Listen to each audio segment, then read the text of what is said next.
आपने एकेडमिकली अब तक जो भी किया है वो एक पास्ट था।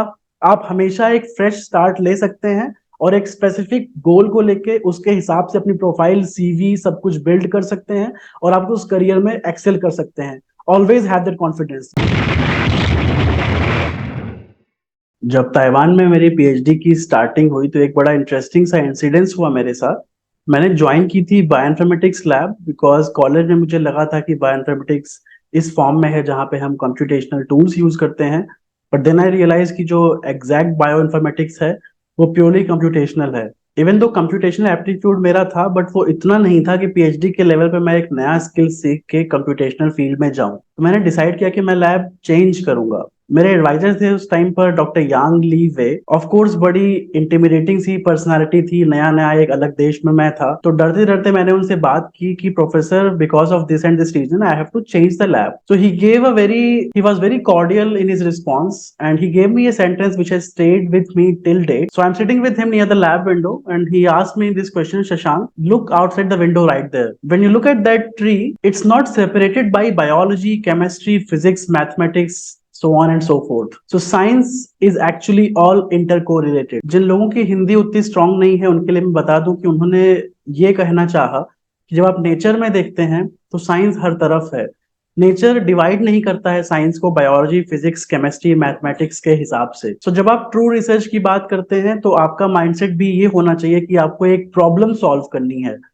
प्रॉब्लम सॉल्विंग के लिए आप कई अप्रोचेस ले सकते हैं जिसमें सारी साइंस की फील्ड्स मर्ज होती हैं। जब हम इंडिया की बात करते हैं तो अनफॉर्चुनेटली ये पॉइंट हमेशा मिस हो जाता है। आप जब बायो लेते हैं तो आपके पास सिचुएशन होती है जिसको मैं टनल विजन बोलता हूँ। ज्यादातर लोगों को जो आपके पास है उनको केवल एमबीबीएस दिखता है। ऐसी ही एक फील्ड है एस्ट्रोबायोलॉजी जो काफी नई है। बिकॉज मैं दिल से ये कोशिश कर रहा हूँ कि जो प्रॉब्लम्स मैंने आसपास अपने स्टूडेंट्स को फेस करते देखी हैं और अनफॉर्चुनेटली जस्ट बाई एक्सीडेंट मैं उन प्रॉब्लम से नहीं गुजरा हूं because of my parents and people around me. So मैं चाहता हूं कि वो कंफर्ट मैं आप सबको दे सकूं जिससे आप एक ब्रॉड विजन लेके चल सकें जब आप करियर की बात करते हैं और आप लिमिटेड ना रहें। बिकॉज एक गलत करियर चॉइस आपको ऐसे सूप में डाल देती है कि आप डिप्रेस्ड भी होते हैं, इंस्पायर्ड भी होते हैं, सब एक साथ होता है और करियर की ऐसी खिचड़ी बनती है जो कोई टेस्ट नहीं कर सकता।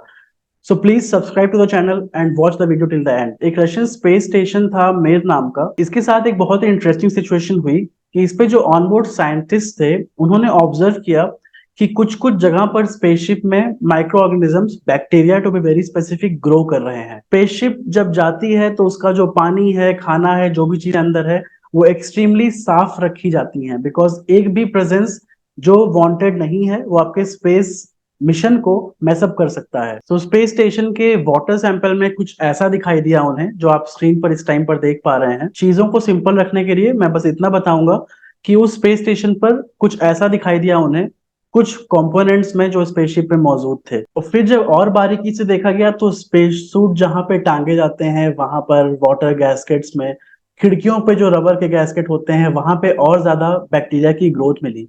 ये बहुत सरप्राइजिंग फैक्टर था। यहाँ से शुरुआत हुई एस्ट्रोबायोलॉजी की जो आज एक बडिंग फील्ड है और फ्यूचर में इसका स्कोप काफी ज्यादा हो सकता है। यहाँ से शुरुआत हुई एस्ट्रोबायोलॉजी की जो एक बडिंग फील्ड है, अभी अप एंड कमिंग फील्ड है और फ्यूचर में इसका स्कोप बहुत ज्यादा ब्रॉड हो सकता है। वीडियो में और डेप्थ में जाने के पहले मैं आपको एक शब्द से इंट्रोड्यूस कराऊंगा। अगर आप हिंदी की नॉलेज रखते हैं, आपने बेहया वर्ड सुना होगा, बदतमीज, बेहया, इस तरह के वर्ड सुने होंगे। इंग्लिश में शेमलेस यूज होता है। ये वर्ड मैं यूज करता हूँ एक ऑर्गेनिज्म के लिए जिसे हम कहते हैं बैक्टीरिया। आई एम एज्यूमिंग कि आपको बैक्टीरिया वायरस के बीच में डिफरेंस पता है। अगर नहीं पता है तो अलग वीडियो में इसके बारे में बात करेंगे। फॉर नाउ आपको बैक्टीरिया के बारे में मैं कुछ बहुत ही इंटरेस्टिंग बताऊंगा। आपके और हमारे हर तरीके के दोस्त होते हैं। कुछ दोस्त हमारे होते हैं बेशर्म। उन्हें किसी चीज से फर्क नहीं पड़ता। उन्हें आप कुछ भी खिला दो, कहीं भी भेज दो, फैन ऑन रखो, फैन ऑफ रखो, जैसे मैंने अभी फैन ऑफ रखा हुआ है, उनको कोई फर्क नहीं पड़ता, वो अपना काम करते जाते हैं। ऐसे बेशर्म लोग की सुपर पावर होती है अडाप्टेशन।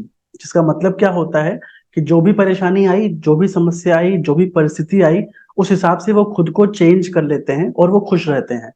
बैक्टीरिया भी हमारा एक ऐसा ही आकाश है जिसे आप कुछ भी खिला दो, कुछ भी पिला दो, कहीं भी रख दो, ये अडाप्ट कर जाता है और ये मॉडिफाई हो जाता है। ये कैसे करता है उसको समझने के लिए आपको क्विकली बताऊंगा कि बैक्टीरिया के अंदर बहुत सारे जीन्स होते हैं। मान लीजिए एक सैंपल बैक्टीरिया है जिसके अंदर ढेर सारे जीन्स हैं इस सेगमेंट में। मैं सिंप्लीफाई कर रहा हूँ, टेक्निकल यहाँ पर नहीं होगा जिससे हर आदमी समझ सके। मान लीजिए सैंपल बैक्टीरिया एक हमारे पास है, बैक्टीरिया एबीसी नाम का, उसके अंदर ये 5 जीन्स हैं। ये कैसे होते हैं इस बारे में आप अभी टेंशन मत लीजिए, 5 जीन्स होते हैं। मान लीजिए मैंने इसको यूवी रेज दी जो बहुत ही हार्मफुल होती हैं 5 दिन तक लगातार, तो इनमें से कोई एक जीन होगा वो मॉडिफाई हो जाएगा। मॉडिफिकेशन से क्या होता है कि मॉडिफाइड जीन कुछ ऐसा करेगा जिससे ये बैक्टीरिया उस हार्मफुल केमिकल को डिग्रेड करना सीख जाएगा। उससे क्या होगा कि इस विपरीत परिस्थिति में भी वो बैक्टीरिया ग्रो कर जाएगा। सिमिलरली अगर हम बैक्टीरिया को पॉइजन देते हैं, फिर वो पॉइजन को डिग्रेड करना सीख जाएगा, गलाना सीख जाएगा। या तो उसको खाने की तरह से इस्तेमाल कर लेगा, या तो पॉइजन को यूज करके कुछ ऐसा मटेरियल बना लेगा जो बैक्टीरिया की ग्रोथ में हेल्पफुल होगा। सो बैक्टीरिया की ये बहुत इंटरेस्टिंग प्रॉपर्टी है। इससे क्या होता है कि बैक्टीरिया उस हर जगह पहुंच गए हैं जहां इवन इंसान नहीं पहुंच पाता। आप 200-300 डिग्री टेम्परेचर की बात करें, आप रेडिएशन की बात करें, आप बात करें स्पेस की, हर जगह बैक्टीरिया है। एस्ट्रोबायोलॉजी यही स्टडी करना चाहता है कि कैसे बायोलॉजी जो स्पेस में है, एस्ट्रो प्लस बायोलॉजी, वो इवॉल्व कैसे हुई। क्या लाइफ फॉर्म अर्थ से मार्स पे ट्रेवल कर सकता है या फिर मार्स से अर्थ पे आ सकता है। इससे हमें बहुत ही इंपॉर्टेंट इंफॉर्मेशन मिलेंगी फ्यूचर में, जिससे हम ट्रेस कर पाएंगे कि एक छोटे से बैक्टीरिया से, यूनिसेलुलर ऑर्गेनिज्म से बढ़ते बढ़ते हम कैसे बन सके। अगर अभी तक ये स्टोरी इंटरेस्टिंग लग रही है, do like and subscribe and share among your friends. Since astrobiology काफी नई फील्ड है और इंडिया में जो कॉलेजेस हैं, जो अच्छे कॉलेजेस हैं, वो कॉम्पेरेटिवली बहुत स्लो होते हैं टेक्नोलॉजी को अडाप्ट करने में। तो एक हार्श फैक्ट ये है कि अगर आपको इस फील्ड में आगे बढ़ना है, आपको बहुत अर्ली डिसाइड करना पड़ेगा, as early as 10th 11th 12th या फिर 9th 10th स्टैंडर्ड से। और आपको इस दिशा में काम करना पड़ेगा कि आप कुछ स्पेसिफिक कॉलेजेस में जा सके जहां पर ये पढ़ाइयाँ होती हैं। आगे हम कुछ करियर पाथ्स की बात करेंगे और लिस्ट देंगे उन कॉलेजेस की जहां जहां एस्ट्रोबायोलॉजी के कोर्सेज या रिलेटेड प्रोग्राम्स चल रहे हैं। और आपको एक वेब पेज देंगे नासा का, जहां पर आप रेगुलर अपडेट्स ले सकते हैं एस्ट्रोबायोलॉजी को लेकर, और इसमें आप रम सकते हैं जिससे आप इस करियर में आगे बढ़ सकें। करियर पाथ नंबर 1 हो सकता है सेल्फ लर्नेड तरीका, जहां पर आप आज से अभी से स्टार्ट कर सकते हैं और आप पढ़ना स्टार्ट कर सकते हैं रिसोर्सेज जो इस फील्ड ऑफ स्टडी से रिलेटेड हैं। ये आपको मिलेगा नासा की वेबसाइट पर, जिसका लिंक डिस्क्रिप्शन में दिया हुआ है। वहां पर पॉडकास्ट हैं, बुक्स हैं, पब्लिकेशन है, आप इन सबको पढ़िए, समझिए कि साइंटिफिक लेवल पर यहाँ पर क्या हो रहा है। उसके बाद आपको अपना करियर इस तरीके से प्लान करना है कि इवन अगर आप अंडर ग्रेजुएट डिग्री के लिए बाहर नहीं जा सकते हैं, यूएस नहीं जा सकते हैं, जो थोड़ा सा डिफिकल्ट होता है, तो मास्टर्स के लिए तो आपको जाना ही जाना पड़ेगा। ये आप मान के रखिए कि मास्टर्स से ज्यादा लेट आप नहीं कर सकते हैं अगर आपको इस फील्ड को परसू करना है। तो स्क्रीन पर आपको 5 फील्ड यहाँ पर सैंपल दिख रही हैं, इनमें से जो भी आपको इंटरेस्टिंग लगती है, अगर आप 9th में हैं उस हिसाब से आप आगे कोर्सेज चूज करिए जिससे आप इंडिया में एडमिशन ले सकें किसी भी अच्छे कॉलेज में। प्रेफरेंस ये रखिए कि वहां पे लैब वर्क काफी ज्यादा हो। इस बारे में हम अलग वीडियो में बात करेंगे, जो हाँ मैं आपको लिस्ट दूंगा कॉलेजेस की।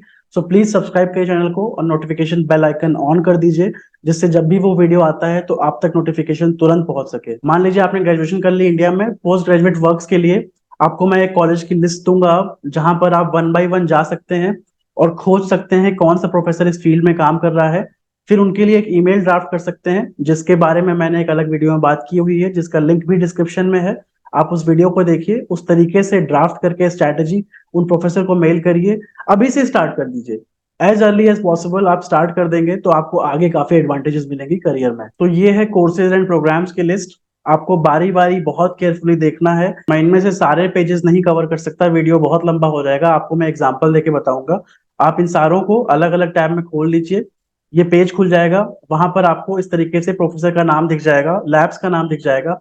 हर पेज का इंटरफेस अलग होगा, तरीके अलग होंगे। स्ट्रीट स्मार्ट बनिए, खोजिए। जैसे फॉर एग्जांपल यहाँ पर मैथ्यू फैंटल का नाम दिया हुआ है, इस पर जब मैं क्लिक करूंगा तो मैथ्यू फैंटल के नाम पर जब मैंने क्लिक किया तो पेज तो एग्जिस्ट नहीं करता, बट यहाँ पर लिंक मिल गया कि वो कहाँ पर काम करते हैं। फिर आपको खोजना है उनकी प्रोफाइल, जो यहाँ पर मिल गई। देखिए यहाँ पर वेब पेज है इनका, सीवी है इनका, तो आप यहाँ पर पढ़िए तो काम क्या किया है इन्होंने, उस काम से अपने काम को रिलेट करिए, या फिर आप क्या करना चाहते हैं उससे रिलेट करिए। फिर इनको आप ईमेल करिए एक बहुत स्पेसिफिक टर्म्स में। आपका थोड़ा सा हार्डवर्क सेव करने के लिए मैं आपको एक प्रोफेसर का लिंक दूंगा जो जापान में है, एशिया में है, तो मैं मानता हूँ कि एशिया में कॉम्पेरेटिवली इजी होता है। इनकी प्रोफाइल का लिंक मैं डिस्क्रिप्शन में दे दूंगा, आप यहाँ पर जाइए, प्रोफाइल पढ़िए, इनके पब्लिकेशंस पढ़िए क्लिक करके यहाँ पर, और फिर ड्राफ्ट करिए एक प्रपोजल जिससे आप इनको बता सके कि आप क्या काम करना चाहते हैं। पब्लिकेशंस में जब आप जाते हैं तो आपको सबसे ऊपर इनका एक रिव्यू आर्टिकल दिख जाएगा, space as a tool for astrobiology. ये वाला पेपर आप खोज के पढ़िए, ये आपका असाइनमेंट है। अगर आप नहीं खोज पाते हैं कमेंट्स में लिख के बताइए, मैं कोशिश करूंगा कि आपके लिए मैं खोज के आपको ईमेल कर सकूं। उसके बाद हम मिलके एक स्टडी प्लान जनरेट कर सकते हैं। आप 9th में हैं, 10th में हैं, 11th में हैं या 12th में हैं, उसके हिसाब से मैं कैरियर पाथ आपके लिए पर्सनलाइज करके डिजाइन कर सकता हूं। इस नंबर पे आप व्हाट्सएप कर सकते हैं।